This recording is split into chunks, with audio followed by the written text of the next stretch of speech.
I do think he has some of the characteristics that Thierry had. So he got the speed and a similar build and frame. Alexander Isak is the Premier League's newest star, a player who creates and scores with elegance. He's in, Isak's beaten one and then taken it around Fotheringham. He is so good that he has been compared to a player who is universally seen as the greatest to ever grace the Premier League. Thierry Henry comparisons with him, Peter. Do you see that? He's got incredible feet and it's just calmness in front of goal. How many times did you see Thierry go through on goal and panic? You know, not once, I don't think. And the same with you feel with Isak. So if Isak is this good, why is there not as much hype around his name? Well, I think a part of it has to do with his journey to the top.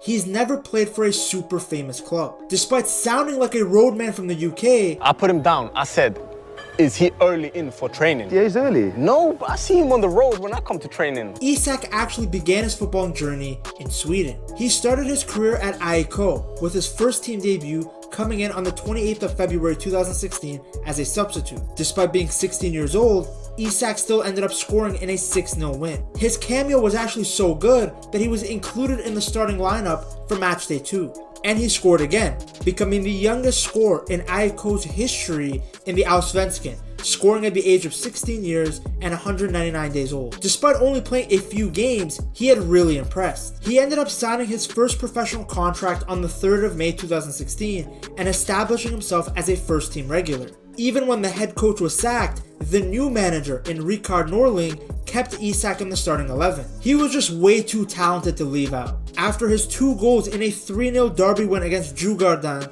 AIK's arch-rivals, Isak really began to make headlines. His own teammate described him as Sweden's new Zlatan Ibrahimovic. A very bold claim, comparing Isak, who was 17 years old at the time, to one of, if not the greatest Swedish player of all time. I know Zlatan wouldn't like the comparison, no mortal comes near the great Swede. Isak finished his time in Sweden getting 13 goals in 29 appearances. With some hype now around his name, he went to the one spot where young talented players turn into stars, Borussia Dortmund. The transfer was for a reported 9 million euros, which at the time was the highest transfer fee ever paid for a player from the Allsvenskan. Now keep in mind, within the footballing world, among scouts and recruiters, Isak's name had some buzz. But among the general public, he was still a nobody. But whatever hype was around his name quickly disappeared as he struggled to really establish himself as a regular first-team player for Borussia Dortmund. He ended up winning his first medal with the club when Dortmund won the 2017 DFB Pokal, but he only appeared once in the tournament and wasn't even in the squad for the final. He scored his first competitive goal for Dortmund in the second round of the 2018 DFB Pokal, but that's pretty much it. Once labeled as the next Zlatan, Isak was now warming the bench. After making 0 appearances in the 2018-2019 Bundesliga season for Borussia Dortmund, Isak was loaned to Dutch Eredivisie club Willem II. Now this ended up being a great move for his career because it really got him back into form. He scored against Vitesse, then scored the equalizer and winning penalty against AZ Alkmaar in the KNVB Cup. That win sent Willem II to the KNVB Cup final for the first time since 2005.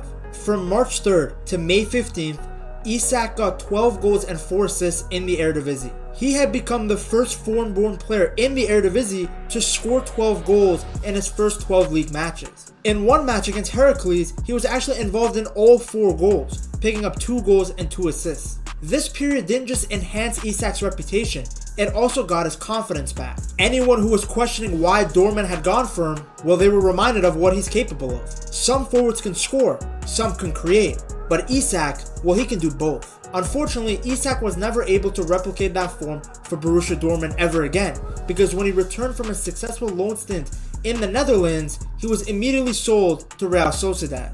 He signed a 5-year deal with the club in the hopes to get his career back on track, because he had shown his qualities on multiple occasions now, but now he really needed to show it in a top 5 league. And he actually hit the ground running from the very beginning. 4 goals in 5 games in preseason, showing that his form in the Netherlands was not some fluke. His first competitive goal for Real Sociedad came in a 3-1 win against Espanyol. He then picked up goals against Celta Vigo. And the woes were compounded for Celta when second half sub Alexander Isak drags the ball off a pass from Martin Odegaard, turned, shot and scored. Barca back across the 6, Isak! And he's fired L'Oreal back! Brilliance. and Osasuna.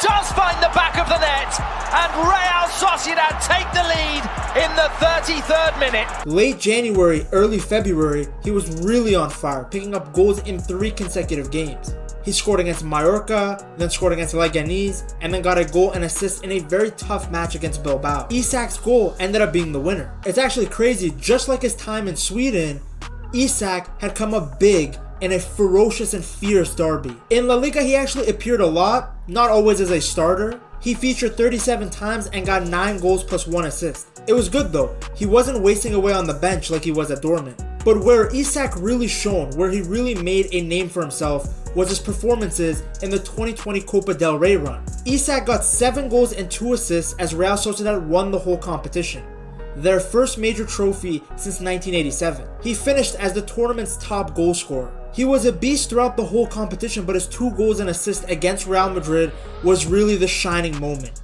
A wonderful performance from a wonderful player against one of, if not the biggest club in the world. What's crazy is that Isak got even better in the following season. He almost doubled his La Liga goal tally from the season before, picking up 17 goals this time. His hat-trick against Alaves made him the first Swedish player to score a La Liga hat-trick since Henry Karlsson did it for Atletico Madrid in 1949. This record was actually really crazy to me because you're telling me I have to go back to almost World War II to find a Swedish player that scored a hat-trick in La Liga? You're saying Larsson and Zlatan Ibrahimovic never did it, but Isak did? What a beast, man. In typical Isak fashion, he also had a period in the season where he went absolutely nuclear. This guy, he must love winters because every time it's January, February, he just goes crazy. Like, look at this form. The following season wasn't as dominant as he only picked up 10 goals in all competitions. It didn't help that he had to deal with a hamstring all season as well. But in those seasons he spent in Spain, he had reminded people just how talented he was. And the team that was willing to take a gamble on him was Newcastle. Now, I say it's a gamble because although he was talented, the reported fee of £63 million was a lot for a player who realistically only had one really top season. Because think about it, the season before 2021 and the season after, they weren't some phenomenal seasons. For that amount of money, you're hoping to get an established player. And Isak, well, outside of those seasons, he hadn't actually flourished that much in a top 5 league. But Newcastle knew he had potential and were comfortable developing him into the superstar they knew he would become. And he pretty much justified the feat immediately, scoring a goal in his debut against Liverpool. Announcing the arrival of Alexander Isak. Then he scored against Bournemouth a few weeks later. Unfortunately, Isak did pick up an injury right after that, which kept him out for weeks. When he returned though, he still had some great performances. He got the winner against Fulham, scored a brace against Nottingham Forest, and then scored another brace in a 6-1 slapping of Tottenham. Then he showed his creativity in the match against Everton where he dribbled past like everyone to set up Jacob Murphy. It was actually right after this game in the post-match press conference where even his manager Eddie Howe acknowledged that he sees the similarities that Isak has with Thierry Henry. Yeah, I could see the comparisons there, but I do think he has some of the characteristics that Thierry had. Certainly got the speed and a similar build and frame. The assist tonight was truly remarkable, really, and yeah, I think he's got a lot of potential to improve and get better, so great start for him here. The following season, Isak got even better. He got 21 goals just in the Premier League. First match of the season, he scored a brace against Villa, then a month later, scored the only goal of the game in a 1-0 win over City in the EFL Cup. But even in a season where he performed so well, it was bittersweet. Isak had picked up another groin injury, which had caused him to sporadically miss games throughout the season. Which of course was frustrating because it took away his momentum because there were periods again in typical Isak fashion where he was going crazy. This time it was during April where he scored against Wolves, Chelsea, got a brace against West Ham, then scored against Everton. When you watch Isak play, he is truly incredible. He's so good on the ball. When you combine his phenomenal technical ability with how good his finishing is, then it's not hard to see why he gets the Thierry Henry comparisons. Even Theo Walcott sees the similarities. And the Premier League is perfect for him because when the speed of the game is higher, he can utilize how quick he is, how strong he is. All of that works for him. I think he's even acknowledged it himself that that's why he's having his best goal scoring seasons in the Premier League, a league that many people consider the best in the world. That's the league that suits your game the best, do you think, the Premier League? Yeah, I think so. I think in general as an offensive player, because It's very direct, and you know, you get a lot of chances. Of course, I always have to remind this, and I hope it goes without saying, I'm not saying Isak is the next Thierry Henry, or he's even going to be as good as Thierry Henry was. But when you really think about it, when he's healthy, I think he's the best forward in the league. Because think about it, Haaland does not have the ability to create magic, to create something out of nothing the way Isak does. He's too reliant on service from others. Nicholas Jackson is nowhere near as clinical as Isak is. Arsenal don't even have anyone near the Swedes' ability up top. Same thing for Liverpool. Darwin Núñez and Jota are nowhere near as good as Isak is. And of course, I should have clarified, by forward, I'm talking about a striker. Because in terms of wingers, then Salah is obviously much better than Isak. But I'm talking about guys that play centrally, up top, in the center forward position. I don't think anyone's near Isak. Newcastle value him for over £100 million, and I don't even think that's ridiculous. His hat-trick against Ipswich was a reminder that this guy is a star. The only thing that has held him back from really exploding has been injuries. The fact that he can come back from recovery and hit form so quickly is actually really impressive, considering the injury has completely halted his momentum. This guy is 6'4", moving like he's a 5'6" winger. So elegant, so agile, so smooth on the ball. You might think I'm glazing this guy, but don't be surprised if Barca and Real Madrid come calling. I think it's a testament to how good the Newcastle recruiting team is, that they were willing to take a gamble on him, knowing that he can become even better than the $65 million that was paid for him. The whole club has actually been on a tremendous rise. To see how well they have done ever since Eddie Howe took over, you have to check out this video right here.